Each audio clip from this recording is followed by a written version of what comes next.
In the once sleepy small town of Cobourg, Ontario, approximately 100 kilometers east of Toronto, along the 401 corridor, police have been under increasing scrutiny and public pressure as crime, open-air drug use, and encampments proliferate the area.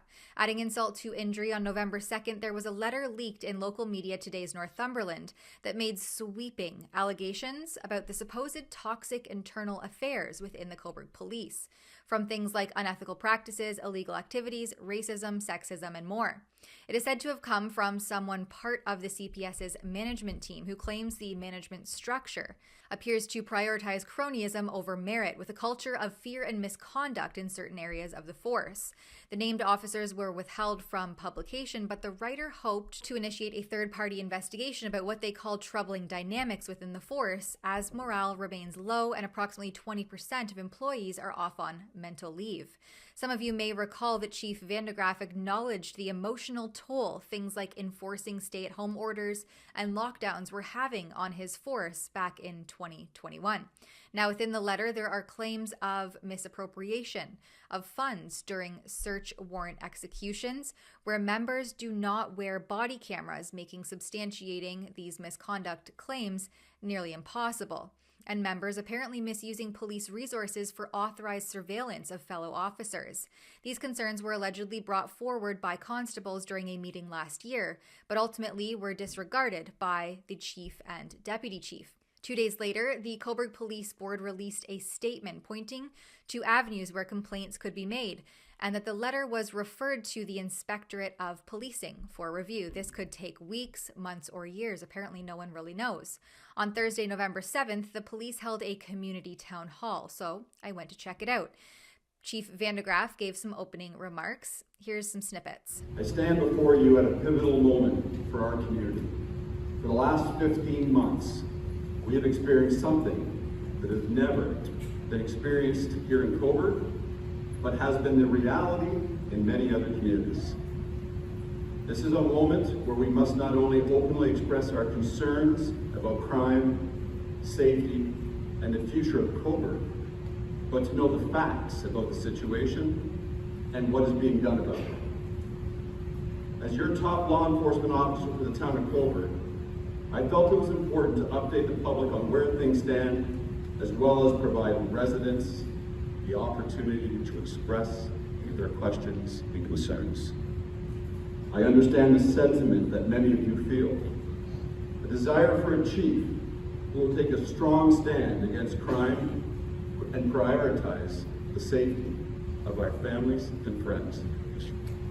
Whether it's the theft of personal belongings, the worrying of increasing violence, or unease that comes with a general sense of disorder, these are all valid concerns and need to be addressed.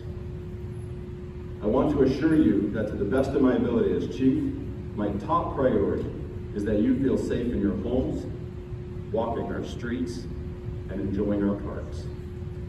Your call for a tougher approach to crime reflects a basic and deep-seated need for security and justice in our lives. Your voices matter, and I want to assure you tonight that I am listening. As we urge for a tougher stance on crime, we must also recognize that compassion and justice are not mutually exclusive.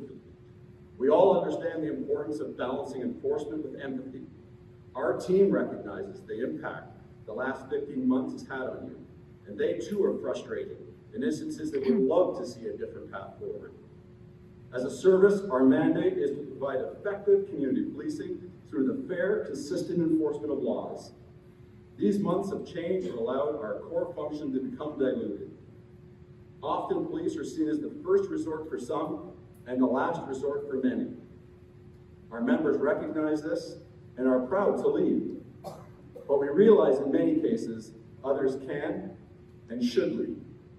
So when you ask me later why the police did not do something, I would ask that you pause and ask, should the police service actually do that? And if not, then we need effective referrals to the right agencies so that they accept their responsibilities. Our job is to ensure that for everyone that crimes are thoroughly investigated, that victims are served with respect and empathy, and all charges are laid when appropriate. Per the Community Safety and Wellbeing Plan of our county, the 4 priority issues are mental health, homelessness, poverty, and addictions. As such, we need to remember what the core police mandate is, and then collaborate with services and agencies which need to lean in with their expertise and resources. The onus is on me to deliver.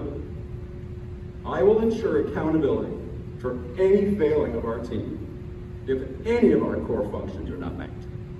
In our call for a tougher stance, I will prioritize community policing, as I always have.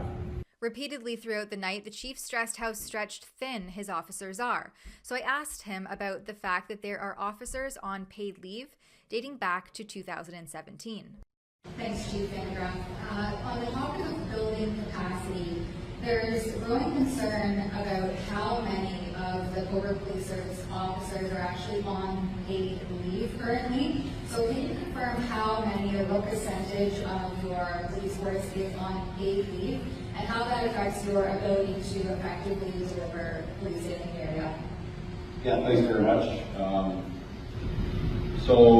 We filed a report with the Police Services Board at the board's request. It's a very deep question. I want to respect the officers' privacies. The job that we do every day carries with it a psychological harm. I don't know a police officer I work with that's not managing an occupational stress injury, so I want to acknowledge that up front. I have to be very careful with my response. Privacy matters.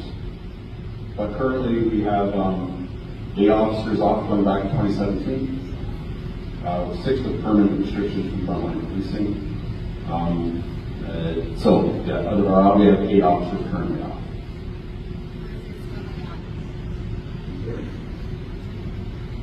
Versus how many on? The board has been very proactive in allowing me to replace those people. So again, we are building our capacity back to 49. Throughout the evening, there were horrific stories shared, especially by those living near the encampment and drug-infested rental properties. One woman claims that vagrants have monitored her home and welcomed themselves in to take showers, use her toilets, have stolen her bike, and threatened her.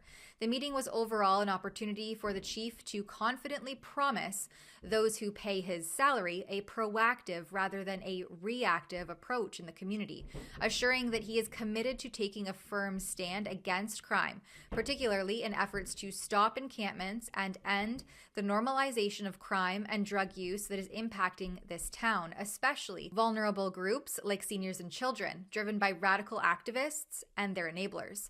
At the end of the night, I caught up with 2 attendees who had some choice comments for the chief and the state of affairs in the town of Cobourg. Have a listen. Hopefully we get better than what we have.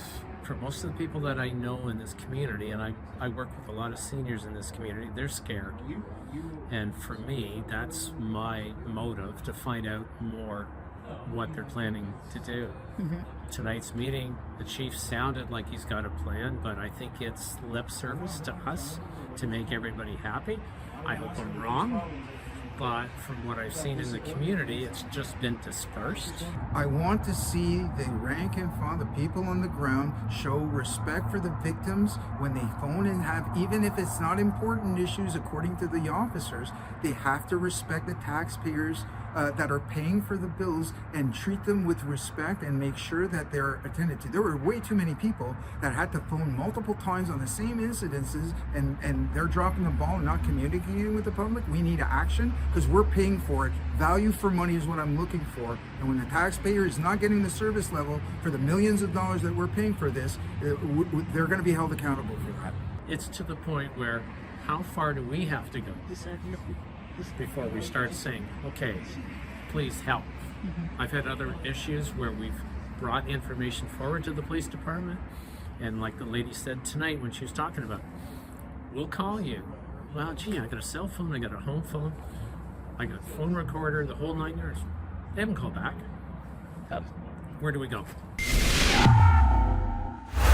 If you agree that our towns and cities need repair, then head on over to fixourcities.com and sign our petition demanding an end to disorderly conduct and chaos in the streets. And if you're able to, support this kind of work at fixourcities.com.